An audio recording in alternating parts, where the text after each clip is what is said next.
शिमरानगड नावाचं एक गाव होतं, जिथे समीर नावाचा एक माणूस समोसा विकून आपला गुजारा करायचा. एकदम समीरच्या दुकानाच्या समोर सुयोग नावाचा एक माणूस पाणीपुरी विकायचा. अजून तुमची पाणीपुरीची दुकान कशी चालू आहे? आजकाल लवकर लोक दिसत नाहीयेत तुमच्या पाणीपुरीच्या दुकानावर. बहुतेक लोक माझ्या दुकानावरती समोसा खाण्यामध्ये व्यस्त आहेत. भाऊ समीर, तुझं दुकान तर माझ्याच समोर आहे, तर तुझ्या दुकानावर सुद्धा मला लोक दिसत नाहीयेत. तर लोक गेले कुठे? बहुतेक तुझे समोसे खाऊन त्यांचं पोट दुखत असेल. दोघे जण आपापल्या रस्त्यावर निघून जातात. काही दिवस निघून जातात आणि शहरमधून पूनम नावाची एक महिला गावामध्ये येते. पूनमच्या गावामध्ये आल्यापासून लोक ना तर सुयोगची पाणीपुरी खायला लागतात आणि ना समीरचे समोसे. एक दिवस दोघांचे रस्ते परत टकरावतात.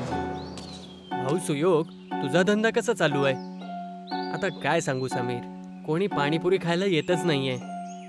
धंदा एकाच वेळेमध्ये एवढा खाली कसा चालला गेला काहीच कळून येत नाहीये. असेच काही हाल माझे पण आहेत सुयोग भाई. मी ऐकलंय की कोणी पूनम नावाची महिला या गावामध्ये आली आहे. तिनं काहीतरी नवीन खाण्याचा पदार्थ चालू केलाय. चला मग जाऊन बघून येऊया. समीर आणि सुयोग दोघे जण पूनमच्या दुकानावर जातात आणि बघतात की पूनम एक गोल मिठाईसारख्या व्यंजनला विकत होती. पूनमजी, ही तुम्ही गोल गोल खाण्याची कुठली गोष्ट विकत आहात? ह्याला मोमोज म्हणतात. खास ह्याला मी शहरमधून शिकून आली आहे आणि जेव्हापासून इथे दुकान उघडलं आहे, सगळे गाववाले फक्त माझ्याकडे चांगले मोमोज खाण्यासाठी येत आहेत. आता ह्या गावामध्ये कोणी पण समोसे आणि पाणीपुरी खायचे इच्छुकच नाहीयेत. तू अजून इथे नवीन आहेस या गावामध्ये. हे मोमोजचं दुकान गावामधून बंद करून टाक. तुझ्या मोमोजमुळे कोणीच माणूस पाणीपुरी खायला नाही येत आहे. बरोबर बोलला.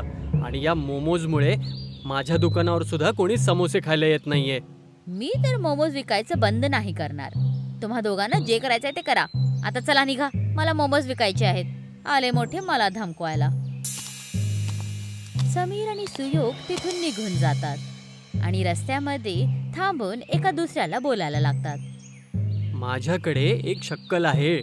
जशा प्रकारे ही पूनम शहरामधून मोमोज बनायला शिकून आली आहे, अशाच प्रकारे आपण दोघं सुद्धा शहरात जाऊन काहीतरी शिकून येऊया. करून या पूनमला मजा चखवण्यासाठी आपल्या दोघांना एकत्र यावंच लागेल. काय म्हणतोस?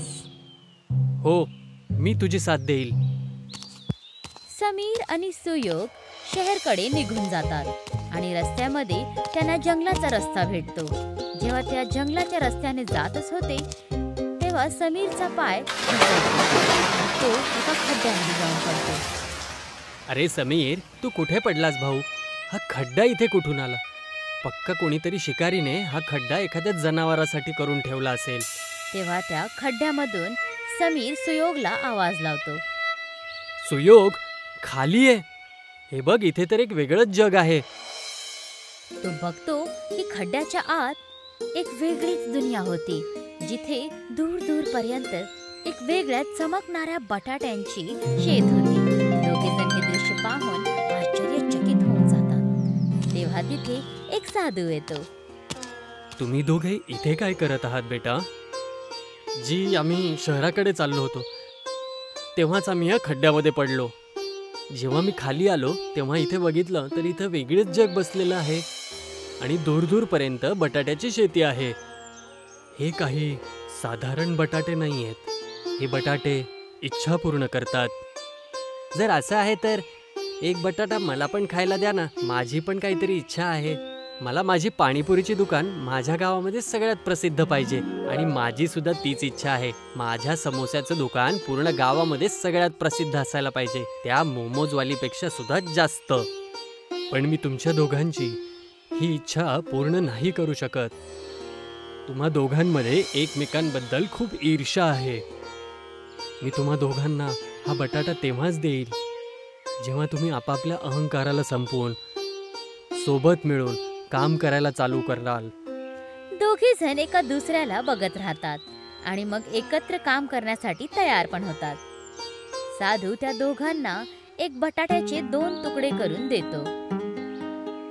आता अर्धा बटाटा तू खा आणि अर्धा बटाटा तू खा आणि एक साथ तुमच्या इच्छेला मागा. आम्ही या गावामध्ये सगळ्यात चांगला आणि प्रसिद्ध पाणीपुरी आणि समोसा विकू इच्छितो. त्या बटाट्याला आपली इच्छा सांगल्यानंतर ते दोघे जण परत त्याच जंगलामध्ये पोहोचतात आणि दोघे जण आपल्या दुकानावर परत येतात. तेव्हा त्यांना समीर आणि सुयोगच्या दुकानांच्या मधोमधी एक बटाट्याचं झाड दिसतं. हे बटाटे झाडावरती कस काय उगत आहेत? आपल्या कालच्या इच्छेचा फळ हे बटाट्याचं झाड आहे. चला यामधले बटाटे तोडू. मी याचे समोसे बनवेल आणि तू त्या समोस्यामध्ये पाणीपुरीचं तिखट आणि मीठ पाणी टाकून खाऊ घालायला चालू करू. समीर झाडांच्या बटाट्यांनी समोसे बनवायला लागला आणि सुयोग पाणीपुरीची तयारी करायला लागला.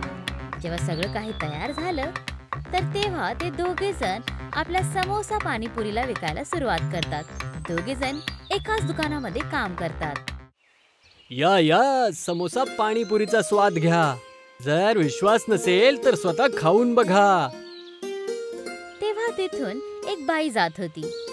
समोसा पाणीपुरी हे तर मी पहिली वेळाच ऐकलंय. जरा एक प्लेट खाडवा ना.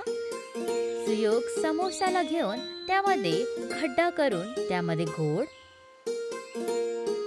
आणि तिखट पाणी घालून त्या बाईला एका प्लेट समोसा पाणीपुरी म्हणून देतो.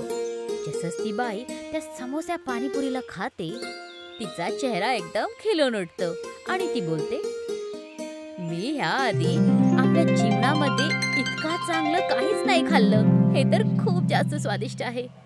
दादा आणखीन 2 प्लेट द्या ना आणि 10 प्लेट घरासाठी पण पॅक करून द्या. हो आत्ता देतो. हळूहळू पूर्ण गावामध्ये समीर आणि सुयोगची पाणीपुरीची गोष्टी व्हायला लागल्या आणि पूर्ण गाव समोसा पाणीपुरीचा दिवाना झाला होता. ते फक्त शिमरानगडमध्ये नाही पण दुसऱ्या गावांमध्ये पण प्रसिद्ध झाले होते. पण त्यांचा उगणारा सूर्य आणखीन कोणाला तर बोचत होता. आता लोकांना काय झालंय? माझ्या दुकानावर आजकाल कोण येतच नाही. कोणाला मोमोज खायचेच नाहीयेत. सगळ्यांना ते समोसा पाणीपुरी खायची आहे. पण हे समोसा पाणीपुरी काय विचित्रच आहे. पूनम स्वतःला काहीतरी बोलतच होती की तेव्हा सूरज दलाल येतो. काय झालं पूनमजी? मोमोज नाही विकत आहेत म्हणून तर परेशान नाहीये ना? मी का नाही परेशान होऊ? इतकी मेहनत करून शहर जाऊन मी मोमोज बनवायचे शिकून आले होते. मला तर काहीतरी करावं लागेल, नाहीतर माझं घेण्याचं देणं होऊन जाईल. मला माहिती आहे की त्यांची दुखती रग काय आहे.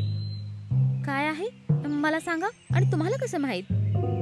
सगळं सांगतो. धीरज ठेवा थोडी. तुमची मदत नक्की करेल. पण तुम्हाला मी जी सांगेल ती रक्कम द्यावी लागेल. ठीक आहे बाबा.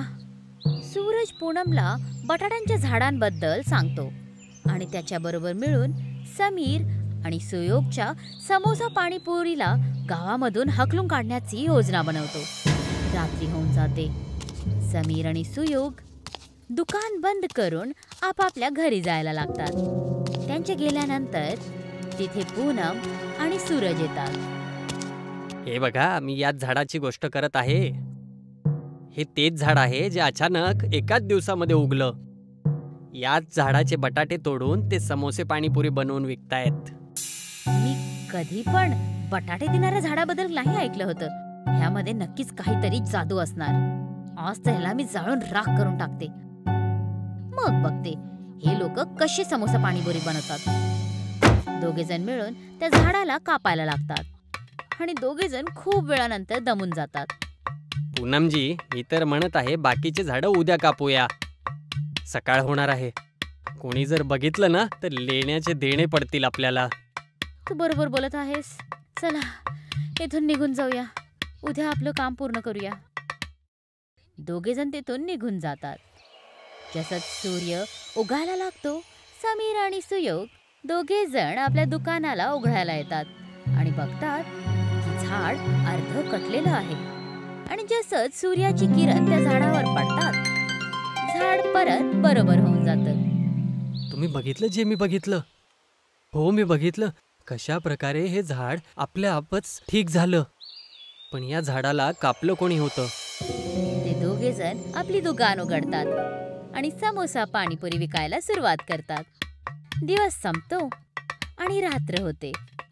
समीर आणि सुयोग दुकान बंद करून घरी जातात. रात्रीच्या अंधारात पूनम आणि सूरज परत त्या झाडाच्या जवळ येतात.